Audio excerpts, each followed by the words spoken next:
Considerations when purchasing a home in Florida. There are basically 5 things we need to talk about that are a little different than other states. First is property taxes. In 1992, Florida voters modified the Florida Constitution to cap the increase in the homestead property. This cap is 3% per year. This is called the Save Our Homes Act, and it's very relevant to searching for property. In a lot of other states, people compare one data sheet to another data sheet, and they compare the taxes to make a decision on the affordability of a home. In the state of Florida, you should not do this because a lot of times the home taxes on the data sheet are not reflective of what you would pay when you purchase the home. So we want to definitely not compare taxes. If they do decide to look at a property that they want to seriously consider, we'll go to the Hillsborough County Tax Appraiser's office and do the best we can at estimating their taxes. The homeowner insurance and flood insurance is the second thing that's on this sheet. We definitely want to instruct our customer that they may need to pay more for homeowners insurance and flood insurance in the state of Florida than they do in other states. Likewise, throughout our county, there are different floodplains, and flood insurance can have a tremendous impact on the affordability of a property. Then we talk about community development districts, or CDD. In the town of Tampa, we also have special taxing districts. These are something that you want to talk with your customer about and explain what they are. A CDD, or Community Development District, means that the builder's bond that they take out when they go to a community is actually going to be assessed to the individual homeowners. And this tax can be as much as $1,500, or even in some coastal communities, $3,000 a year. The plus side of community development districts is they do usually have a lot more amenities than other properties. So we don't want to enter this with a prejudice for our buyer. We just want to get their opinion and make sure that we are directing them to the proper homes if they want a community development district or not. Then we talk about deed restrictions, because in Hillsborough County, most of our communities do have deed restrictions, and this is a great time to find out if they do have some type of RV or farm animals or something that would prevent them from living in one of our normal neighborhoods. The other thing that we need to talk about, which is different in Florida, and especially in Hillsborough County, is the school districts. We know that the schools are redistricted every year, and one thing we don't want to do is guarantee a school assignment to a property.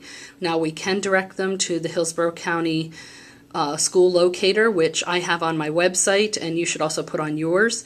And that would help them to go collect their own information about school districts, but be very careful as an agent guaranteeing a school district associated with a property, because it can change from year to year, and also some agents don't do their due diligence in putting it in the MLS. Then our next page is how a realtor can assist me. We want to go over with the customer how they can be assisted by a realtor.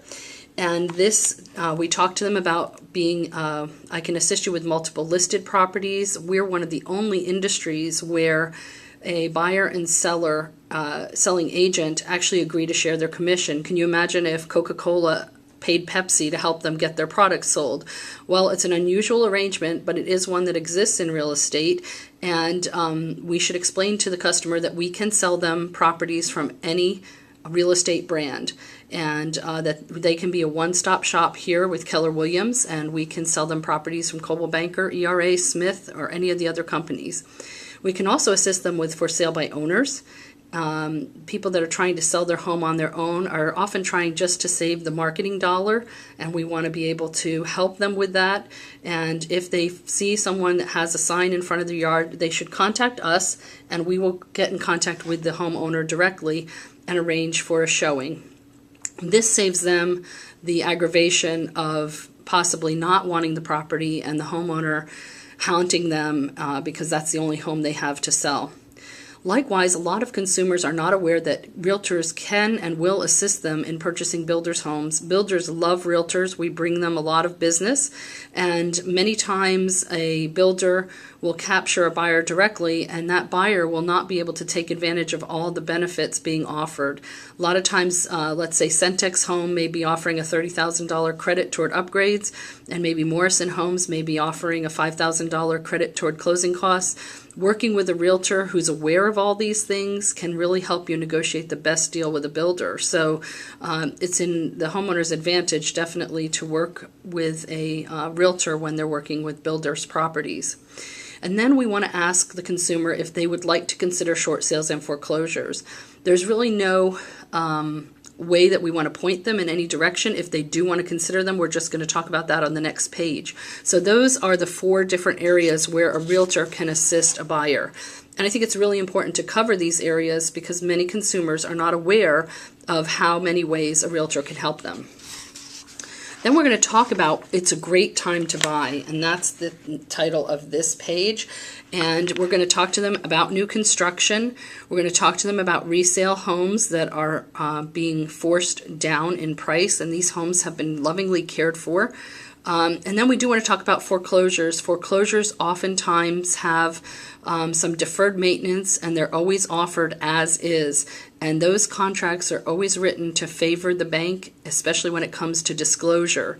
So first-time home buyer may not want to consider foreclosures because a lot of times we will get to a hiccup where the bank is not going to cover something that is required by an FHA mortgage.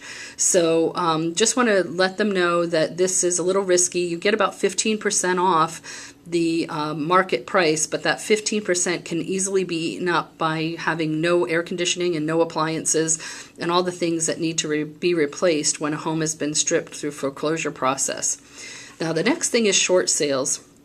You really need to spend some time on this if you're going to properly counsel a first-time home buyer especially. Short sales can be very frustrating. In order for a short sale to occur, there must be 4 elements involved. The first is that the homeowner must be underwater or the property must be worth less than it was when it was purchased. Well, that's an easy criteria to meet, so we don't really need to spend much time on that. The second thing, though, is that the homeowner must be in distress. That means they have to have a loss of a job, death of a spouse, a divorce, or some other calamity that is forcing them to have a hardship.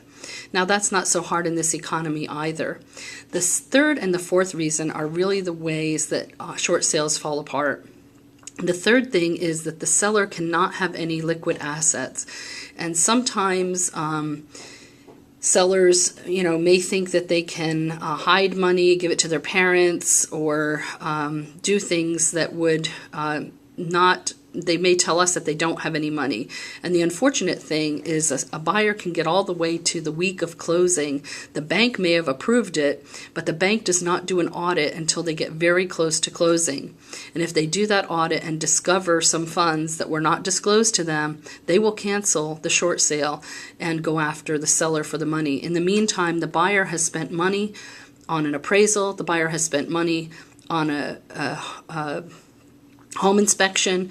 They have gotten emotionally attached to the property, and now they're not going to get it. So we want to make sure we explain these things at our consultation so that this, if and when this happens to a buyer, they are not taken unawares and blame us. Now the fourth thing is really where we have the most frustration as agents and as sellers. The bank has to agree. And sometimes it's not even a matter of the bank agreeing. We need to find out what bank now holds the loan. And there could be multiple investors. Even though there's only one bank's name on the loan, there could be a series of events that prevent this short sale from going through, not because the seller doesn't qualify and not because everybody hasn't gotten their ducks in a row, but really that the investor just isn't going to participate. So this is very frustrating, and I think it's really important to spend some time with your buyer explaining to them the 4 different areas, why it's a great time to buy, but also how they can get tripped up in the current market.